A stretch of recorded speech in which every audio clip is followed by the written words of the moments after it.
नमस्कार साथियों, पुनः मैं आप लोगों के बीच जो है परमाणु संरचना का एक जो है दूसरा लेक्चर को लेकर आया हूं, जिसमें हम लोग प्रोटॉन के बारे में कंप्लीट जानकारी लेंगे।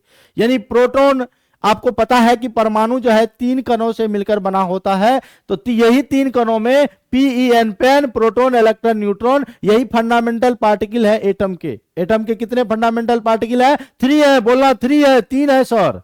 कौन कौन? प्रोटॉन है, इलेक्ट्रॉन है, न्यूट्रॉन है। तो जिनके बारे में आज हम लोग प्रोटॉन के बारे में अध्ययन करने वाले हैं। प्रोटॉन सबसे पहले जानते हैं कि ये भैया प्रोटॉन जो है ये क्या है। तो प्रोटॉन जो है एक अवयवी कण है, एक फंडामेंटल पार्टिकल है, एक मूल भौतिक कण है। और प्रोटॉन की अगर खोज करता, अगर सबसे पहले इसके संकेत की बात करें तो प्रोटॉन का संकेत क्या होता है? तो आप बोलना P प्लस। प्रोटॉन का संकेत क्या होता है? P plus. P से प्रोटॉन, अब प्लस चार्ज इसलिए देते हैं कि प्रोटॉन पर धनात्मक चार्ज होता है, यानी प्लस चार्ज होता है प्रोटॉन पर। अगर इसके खोजकर्ता डिस्कवरी की बात करें, खोजकर्ता यानी डिस्कवरी की बात करें, डिस्कवरी की बात करें तो इसके खोजने वाले साहब का नाम है, बड़ा अच्छा नाम है, उस साहब का नाम है गोल्डस्टीन ने। कहीं कहीं रदरफोर्ड भी आपको दिखने को मिलेगा। गोल्डस्टीन साहब ने खोजा था। कोई पूछेगा कब खोजा था? गोल्डस्टीन खोजा था तो कब खोजा था? तो कहना 1886 ईस्वी में जो है प्रोटॉन की खोज हुई थी। ऑब्जेक्टिव क्वेश्चन, प्रोटॉन पर कौन आवेश होता है? धनात्मक। प्रोटॉन का खोज किसने किया? गोल्डस्टीन साहब ने किया। कब किया? 1886 ईस्वी में किया। किसी को बताना मत। कब किया भैया? 1886 ईस्वी में किया। अब आते हैं प्रोटॉन के, प्रोटॉन का दूसरा नाम भैया जानते हो? एनोड किरण भी है। एनोड किरण आपको जान करके खुशी होगी, प्रोटॉन को एनोड किरण के नाम से जाना जाता है। ANOD, anode rays. जब आप प्रोटॉन की पूरी जानकारी देखेंगे ना कि कैनाल ट्यूब में इसका खोज हुआ था, इसलिए प्रोटॉन का नाम कैनाल, कैनाल किरण है।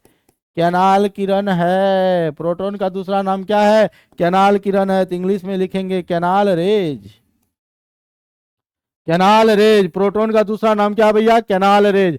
अब आते हैं प्रोटॉन की और कहानी के बारे में हम आपको बताते हैं। ये जो प्रोटॉन है सर जी, ये जो प्रोटॉन है, प्रोटॉन का संकेत P प्लस, खोजकर्ता गोल्डस्टीन, एनोड किरण भी कहते हैं, कैनाल किरण भी कहते हैं। और प्रोटॉन के अब आते हैं इसके चार्ज की बात करें।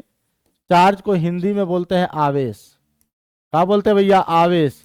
कोई पूछेगा प्रोटॉन का आवेश के बारे में बताइए, कहना सर जी जानते हैं, प्रोटॉन के आवेश के बारे में जानते हैं। आवेश 2 प्रकार का होगा।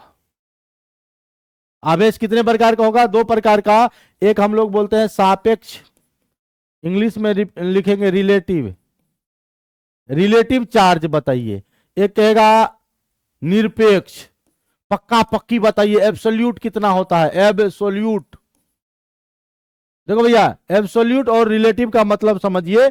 यानी एब्सोल्यूट का मतलब हुआ पक्का पक्की। पक्का पक्की यानी पूरा पक्का पक्की कितना होता है, इनके बारे में बताइए। रिलेटिव का मतलब होता है कि, रिलेटिव का मतलब होता है कि लगभग, लगभग अप्रोक्सीमेट वैल्यू बताइए।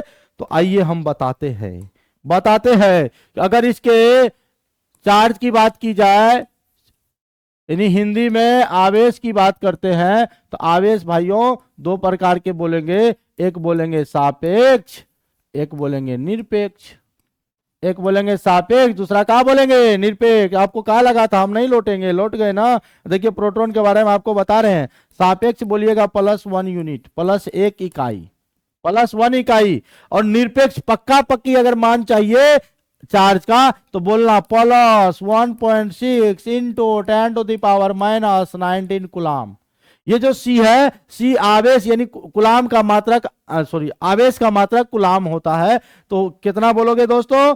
1.6 इंटू 10⁻⁻19 कुलाम। ये निरपेक्ष है, पक्का पक्की इतना होता है।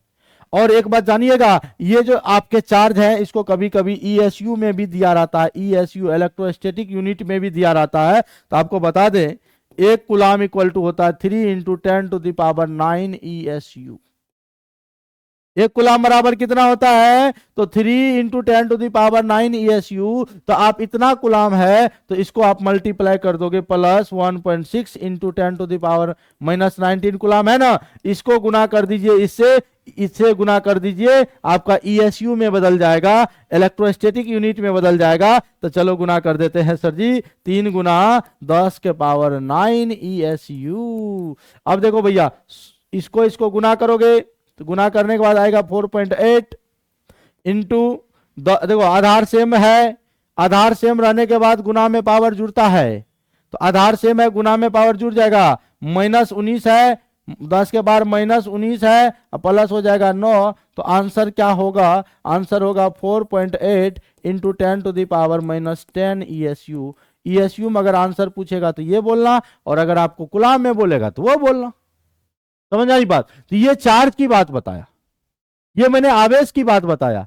अब देखते हैं सर जी, इसका द्रव्यमान भी होता है, मास भी होता है। क्या होता है, मास। अगर कोई पूछेगा मास, तो मास माने होता है द्रव्यमान, और द्रव्यमान भी उसी टाइप का होता है, यानी 2 टाइप का होगा, एक होगा सापेक्ष यानी रिलेटिव, और एक होगा आपका निरपेक्ष। निरपेक्ष माने का एब्सोल्यूट, एब्सोल्यूट।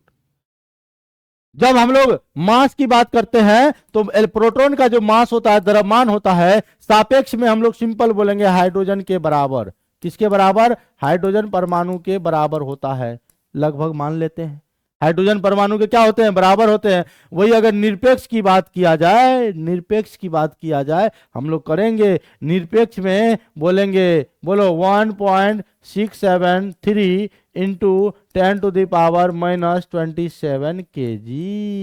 बताइए कितना बोला, 1.673 इंटू 10⁻⁻27 kg। ये सर जी मास होता है प्रोटॉन का, पक्का पक्की मास होता है। 10 के पावर -27 है, याद रखिएगा, 10 के पावर -27 ये हो गया। अगर पावर में -27 है तो समझना वो द्रव्यमान वाली बात कहेंगे, और -19 है तो समझना वो क्या है, वो आवेश है। तो बताइए यहां तक क्लियर हुआ। ये देखिए हमने आपको प्रोटॉन के बारे में बताया, प्रोटॉन को P+ से लिखा जाता है, प्रोटॉन के खोजकर्ता गोल्डस्टीन है, प्रोटॉन को एनोड किरण कहते हैं, कैनाल किरण कहते हैं। और आवेश जो है भैया, आवेश 2 प्रकार के, एक सापेक्ष आवेश होता है, एक निरपेक्ष आवेश होता है। हाँ, एक उसी तरह मास भी सापेक्ष और निरपेक्ष होता है। तो आशा करते हैं कि यहां तक आप लोगों को क्लियर हो गया होगा। बोलो यस और नो, क्लियर हुआ कि नहीं हुआ, बोलो भैया क्लियर हो गया। चलिए हो गया क्लियर, तो फिर मिलते हैं अगले एपिसोड में इलेक्ट्रॉन के बारे में।